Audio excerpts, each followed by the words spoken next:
Hola, hijos e hijas, espero que se encuentren muy bien. El día de hoy vamos a hablar de tablas de frecuencia. Es un tema relativamente corto, pero al mismo tiempo importante. ¿Por qué? Porque es la manera en que nos presentan la mayoría de datos que se recolectan en una encuesta y es una manera muy fácil de comenzar a hacer un análisis. Entonces, bienvenidos.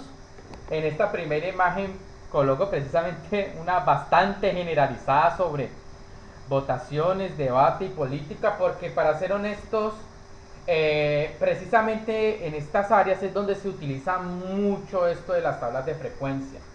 Particularmente, pues no te las muestran en el noticiero, ni te las describen de manera explícita, pero sí muchas veces uno escucha a los comunicadores sociales o a los periodistas hablando de que no, tanto porcentaje de los encuestados opina esto, opina lo otro. Entonces esta es la manera en la cual ellos sacan esta información cuando pues lo hacen de manera apropiada y legítima. Entonces, comencemos. Bueno, miren, ya en la clase pasada, les dejo aquí el enlace del video, estamos hablando de qué tipos de variables hay, cuáles son las escalas, cómo se hace un muestreo. Entonces, ya después de hacer todas esas actividades, llegamos al momento en el cual tenemos claro nuestra investigación y comenzamos a recolectar datos. Entonces, la gran mayoría de las veces, cuando recolectamos datos, todos ellos se organizan en una tabla, como la que estamos viendo a continuación. Ahora, estas tablas por lo general tienen el registro de cada uno de los elementos de la muestra, y las variables, ¿cierto? Que son obtenidas. Entonces, para que pongamos todo esto en un contexto, para que sea más fácil entenderlo, yo traje la siguiente situación. En una institución se realizan una serie de actividades desde el área de ciencias sociales para estudiar diferentes modelos políticos. Posterior a ello se hace una encuesta donde se les pregunta cómo consideraron la actividad en una escala de muy mala, mala, regular, buena y muy buena. En la tabla se recolectaron los datos de identificación de los estudiantes, la edad de los mismos y la percepción de la actividad, que es precisamente hacer. Entonces, este es un salón donde teníamos 40 estudiantes. De esos 40, solamente se consiguió hacerle la encuesta a 20 no más. Es decir, que este estudio estadístico no es exhaustivo. Solamente tomamos una parte de la población. En estos momentos podríamos decir que simplemente la mitad. Ahora, eso puede ser representativo o no, ya depende de cómo la persona que tomó los datos, si los haya recolectado, si lo hizo de manera aleatoria o de manera, como se dice coloquialmente, a dedo. Aquí lo importante es cómo analizamos estos datos. Ahora, yo quiero que se den cuenta de que esta manera de recolectar los datos, si bien, ¿cierto? No nos estamos inquietando cómo lo hicieron, solo lo que obtuvieron. Todo lo recolectamos en esta tabla, pero de aquí no podemos inferir como muchas cosas de manera inmediata. De ahí, ¿qué es lo que podemos analizar? Particularmente, en esta tabla, ¿qué es lo que tenemos? La primera columna es una columna donde uno simplemente enumera el número de elementos de la muestra. Entonces aquí tenemos 20 elementos. Es decir, que n mayúscula es igual a 20. Aquí tenemos la identificación. Es decir, este puede ser el código de los estudiantes de la institución, su número, bueno, imaginándonos que el número de cédula tuviese apenas 7 dígitos, o podría ser aquí el nombre. ¿El hecho cuál es? La identificación es una variable de escala nominal. Por más de que sea un número, no tiene información relevante ni me sirve para organizar los elementos del conjunto. Particularmente acá en Colombia, el número de cédula, que sería como el número de identificación, no tiene un orden particular. Entonces, de tal manera de que la identificación siempre es una variable de una escala nominal, simple solamente para nombrar. La edad, particularmente, es una variable de escala de razón y es continua, porque tú puedes tener 20 años y medio. Si tú tienes 20 años y 3 meses tienes 20 años y un cuarto, entonces, ¿qué es lo que ocurre? ¿Qué es lo que ocurre? Esta escala es continua y es de razón, la edad. Aquí la percepción que tuvieron los estudiantes sobre esa actividad, sobre los diferentes modelos políticos, solamente tiene 5 opciones, que es muy malo, malo, regular, bueno y muy bueno. Esa es una escala donde hay un orden, no hay un número, pero sabemos que el inferior es muy malo y el superior es muy bueno, en la medida de que la intención de esta actividad es que la mayoría de los individuos que la realizaron se sientan muy bien. Entonces, esta es una variable, ¿cierto? La percepción de la actividad es una variable de una escala ordinal, porque hay un orden. Entonces, además de eso, de identificar los elementos que se recolectaron, uno también puede identificarlos de manera individual. ¿Cómo? Utilizando un subíndice. Un subíndice simplemente es al lado de una letra o de un símbolo que representa una cantidad, colocar un número pequeño. Entonces, cuando yo hablo ID1, estoy preguntando por la identificación del primer elemento de la muestra. El primer elemento de la muestra tiene identificación 1.102.123. Entonces yo lo identifico de esa manera. ¿Cuál es la percepción que tuvo sobre la actividad el individuo número 11?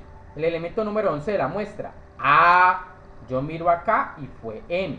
Entonces, de tal manera, con estos subíndices, yo puedo particularizar a las variables o los resultados de cada elemento de la muestra. Ahora, con respecto a los resultados que se obtienen de las variables, el conjunto de todos ellos es lo que se conoce como valores de variable o valores de la variable. Entonces, por ejemplo, cuando hablamos de la edad, nosotros preguntamos a estos 20 individuos y nos damos cuenta que las edades son 16, 17, 18, 19 y 20. Es decir, que los valores de la variable D son 5, que van de 16 al 20.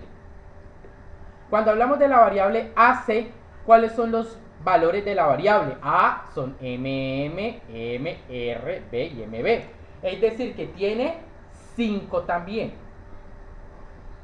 De esa manera, nosotros vamos identificando cuáles son los resultados de nuestra investigación. Ahora, hay una forma de escribir y cuantificar esto de una manera mucho más eficiente. ¿Cómo se hace? Se hace a través de las frecuencias. ¿Qué son las frecuencias? Miren, la misma palabra lo dice. La frecuencia es qué tanto se repite un resultado de la variable. Entonces, ¿qué ocurre? Existen diferentes tipos de frecuencias que son las que tienen aquí en esta tabla. Entonces, ¿cuáles son las frecuencias que tenemos? La primera es la frecuencia absoluta, que se denota con N mayúscula I. Estos símbolos que voy a utilizar son los que utilizaremos en todo el semestre. Ustedes se podrán dar cuenta si revisan otros libros que probablemente no coinciden. ¿Por qué? Porque en algunos textos utilizan unos símbolos que no me parece que sean lo suficientemente claros. Entonces yo utilicé estos y es importante que si ustedes están viendo este curso conmigo en alguna universidad, utilicen esta notación. De una forma u otra, en otros libros se encontrará muy probablemente que esto es una F minúscula, que pronto en los otros son F mayúsculas, en fin. Por eso yo estoy dejando esta tabla donde dejo claro la cantidad, el símbolo, su definición y su fórmula, para que cuando ustedes lean otros textos puedan identificar y decir, bueno, esta letra corresponde a esta cantidad que nos explicó el profesor Julio. Entonces, ¿qué significa n mayúscula i? La frecuencia absoluta. ¿Qué es? Es el número de veces que se repite un resultado de la variable. Es decir, yo obtengo un resultado. Me doy cuenta cuántas veces se repite ese resultado entre los elementos de la muestra. Eso es todo. Para calcular la frecuencia absoluta solo necesitamos contar. ¿Qué es la frecuencia relativa? La frecuencia relativa se denota con n minúscula i y es el cociente, entre la frecuencia absoluta y el tamaño de la muestra. Para esto sí necesitamos una fórmula, aunque con la definición es más que preciso, pero de todas maneras se las muestro acá. La frecuencia relativa es la frecuencia absoluta dividida por el tamaño de la muestra. Ahora tenemos la frecuencia absoluta acumulada. Esta es la que a veces puede generar un poquito de confusión, que es H mayúscula I. ¿Qué es? Es el número de veces que se repite un resultado de la variable y los anteriores a este. Ustedes dirán, uy, profe, pero ¿cómo así los anteriores? Entonces, yo por ahora estoy definiendo. En los siguientes minutos voy a dar un ejemplo donde quedará muchísimo más claro. Aquí tenemos la frecuencia relativa acumulada que se denota con H minúscula I. ¿Y qué es? Es el cociente entre la frecuencia absoluta acumulada y el tamaño de muestra. Este sí tiene fórmula, es H mayúscula I sobre N, muy parecido a la frecuencia relativa. Finalmente, y no menos importante, tenemos el porcentaje. ¿Qué es el porcentaje? Digamos de cierta manera que es la proporción porcentual entre el número de veces que se repite un resultado y el total con relación a la muestra. El porcentaje es supremamente importante y es con el que en la mayoría de las veces nos presentan los resultados de una encuesta en algún noticiero. Es un porcentaje, es decir que siempre tiene el símbolo de porcentaje y el cálculo es fácil porque es simplemente la frecuencia relativa multiplicada por 100. Entonces, para entender todo esto, vamos a hacer un ejemplo. Entonces, consideremos la situación que expresamos desde un inicio. Tenemos acá la actividad, la percepción de la actividad, la edad, la identificación. Entonces, las tablas de frecuencia se hacen para cada variable que se investiga. Entonces, yo traigo como para ustedes el ejemplo utilizando la edad. Entonces, si ustedes en sus casas tienen tiempo, pueden hacer el ejercicio de hacerlo con la percepción de la actividad. En los comentarios me pueden comentar cómo les fue o si tienen alguna duda. Se los dejo de tarea. ¿El punto cuál es? Primero, para hacer una tabla de frecuencia, yo tengo que identificar cuáles son los valores de la variable. Entonces, como ya había dicho anteriormente, los valores de la variable van de 16 hasta 20 en uno. 16, 17, 18, 19, 20. Yo organizo una tabla de tal manera que en la primera columna siempre debo colocar los valores de la variable. En la segunda columna coloco la frecuencia absoluta. En la tercera la frecuencia relativa. En la cuarta la frecuencia acumulada. Y en la quinta la frecuencia acumulada relativa. Y por último los porcentajes. Entonces, vamos a hacer el ejercicio. ¿Cuál es la frecuencia absoluta para el valor de la variable 16? Entonces tengo que contar aquí cuántas veces aparece el 16. Entonces voy con el cursor. Mire, aquí va 1, 2, 3, 4, 5, 6, 7. Fin. Eso significa que la frecuencia absoluta es 7 para el valor de la variable 16. Sigo. 17. ¿Cuántas veces se repite el 17 en mi muestra? Entonces voy a contar. Fíjense en el cursor. 1, 2, 3 nomás. Entonces 17 tiene una frecuencia absoluta de 3. Y así continúa para los otros. Si ustedes se dan cuenta, esto es simplemente contar. ¿Cuántas veces aparece el 18? Véanlo, solamente una vez. El 19, ¿cuántas veces aparece? 1, 2, 3, 4. Y finalmente, ¿cuántas veces aparece el 20? 1, 2, 3, 4, 5. ¿Se repite aquí abajo? No. Entonces, finalmente tenemos aquí nuestra frecuencia absoluta para cada valor de la variable edad. Entonces, prácticamente cuando tenemos las frecuencias absolutas, tenemos todo. ¿Por qué? Vamos a calcular la frecuencia relativa.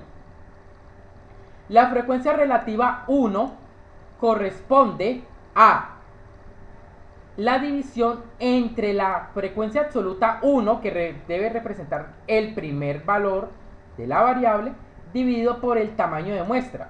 La frecuencia absoluta de 16 fue 7. El tamaño de muestra es más que claro que es 20. Entonces 17 entre 20, ¿cuánto me da? 0,35. Las frecuencias relativas son cantidades adimensionales, no tienen unidades. Entonces fíjense que simplemente dividir. Hacemos lo mismo con n minúscula 2. N minúscula 2, que es frecuencia relativa del segundo valor de la variable. Sería n2. ¿Cuánto vale n2? Es que n2 vale 3. Dividido entre 20, me da 0,15. Y sucesivamente hago con todos los demás. Simplemente dividir. Dense cuenta que cuando tengo la frecuencia absoluta, tengo la frecuencia relativa. ¿Listo? Mírenlo. Aquí está. ¿Cómo calculamos la frecuencia absoluta acumulada? Primero que todo, el primer valor no lo puedo sumar con otros. ¿Por qué? Porque es el primero. Entonces siempre la primera frecuencia absoluta acumulada coincide con la primera frecuencia absoluta. ¿Cuántas veces se repite la edad 16? 7 veces. Entonces la primera frecuencia absoluta acumulada es 7. Ahora, ¿cuál es la segunda frecuencia acumulada? Absoluta. Es ¿cuánto me da? ¿Cuántas personas o cuántos elementos en la muestra tienen 17 años y tienen 16 años? Eso significa que a la frecuencia absoluta del 17 le debo sumar la frecuencia absoluta del anterior. Es decir, sumo con el anterior. ¿Cuánto es 3? Más 7, 10. Ahora, ¿cuál es la tercera frecuencia absoluta acumulada? ¿Cuántas personas tienen 18, 17 y 16 años? Pues es simplemente sumar estos numeritos. 1 más 7 más 3. ¿Cuánto me da? 11. Mírenlo, aquí está. Ahora, la cuarta. ¿Cuántas personas encontré que tenían 19 o 18 o 17 o 16? Pues sumo todo esto. ¿Cuánto me da? 15. Mírenlo, aquí está. Finalmente, el último dato. ¿Cuántas personas tienen 20 años, o 19, o 18, o 17, o 16? Sumo todas estas cantidades. ¿Cuánto me da? 20.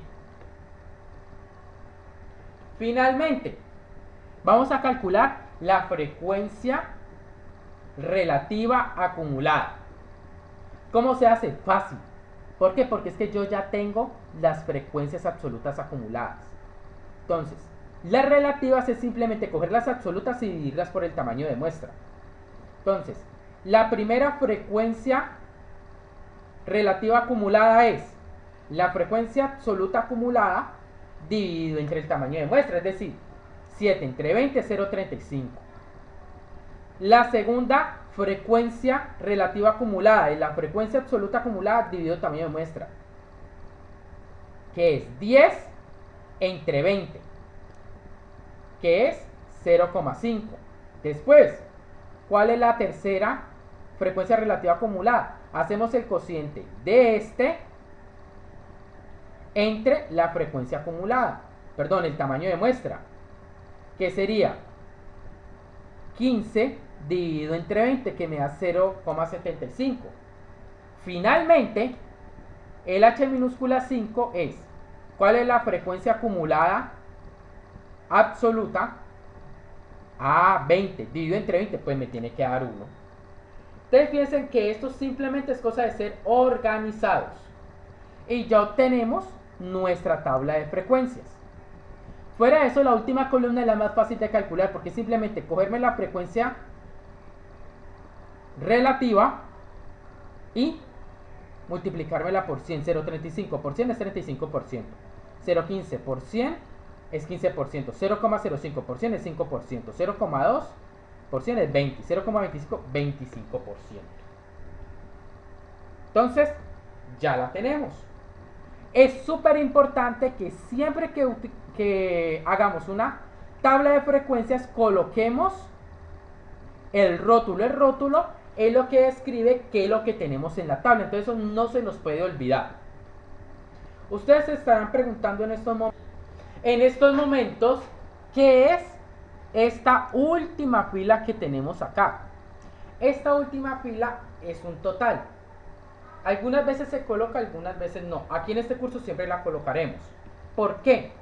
Porque esta última fila me sirve muchas veces para identificar si lo que tengo arriba está bien hecho o no. ¿A qué me refiero? Particularmente, la suma de todas las frecuencias, la suma de todos estos números, de todas las frecuencias absolutas, siempre debe ser igual al tamaño de muestra. Y efectivamente, si sumamos esto nos va a dar 20. Esa es una propiedad y siempre debe ocurrir. Ahora, la suma de todas las frecuencias relativas siempre debe ser igual a 1. Eso ocurre cuando no aproximamos estos números. Si hacemos aproximaciones porque de pronto ese cociente me da un número con muchas cifras decimales, aquí me puede dar 0,99, 0,999. Pero ¿qué ocurre? Si este numerito me da 0,7, 0,6 o 0,5 es porque indudablemente lo de arriba está mal. Este número tiene que ser 1 o muy cercano a 1. La suma. Cuando hablamos de las frecuencias acumuladas, la suma no tiene ninguna propiedad particular.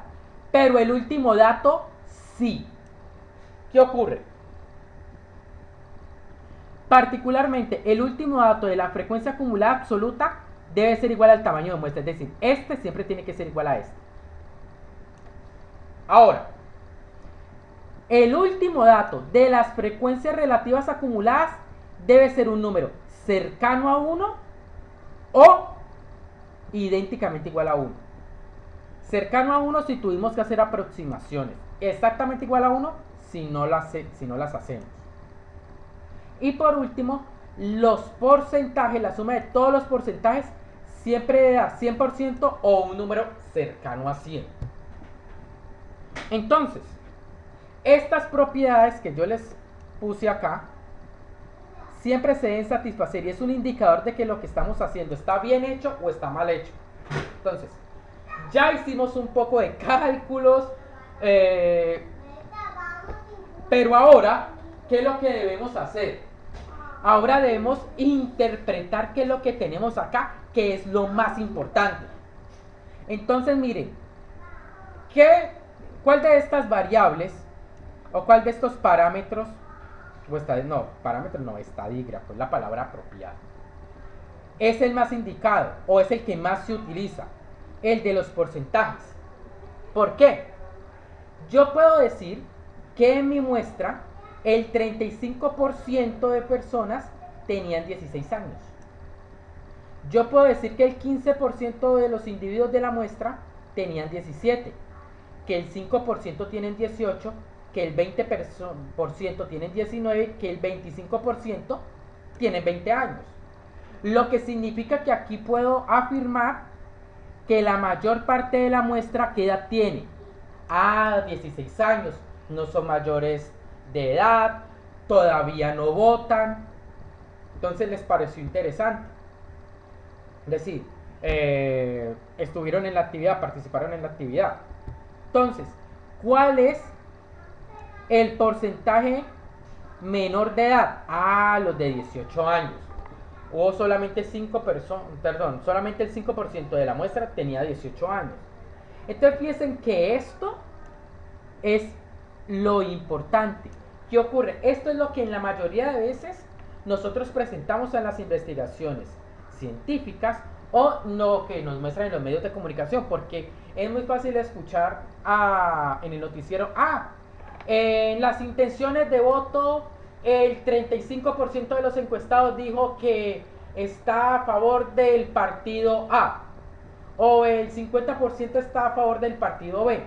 Entonces es a través de estas tablas que los investigadores obtienen estos resultados. Ahora, como siempre, todo es susceptible a cuestionarse si la muestra fue bien tomada o fue mal tomada. Pero digámoslo así, de todos los elementos que hay acá en esta tabla, el más utilizado ciertamente es el porcentaje. Entonces, esta clase, a diferencia de todas las que he hecho hasta ahora, ha sido relativamente corta, pero creo que condensa mucho de lo que había tratado con ustedes en clase, y es muy importante que cada cálculo que yo hice lo repasen, lo vean con cuidado y que se den cuenta de que con esta información es mucho lo que se puede interpretar y mucho lo que se puede hacer. Entonces, les agradezco muchísimo que hayan participado, que hayan visto el video. Como siempre, denle me gusta y suscríbanse al canal y espero que nos podamos ver pronto. Chao.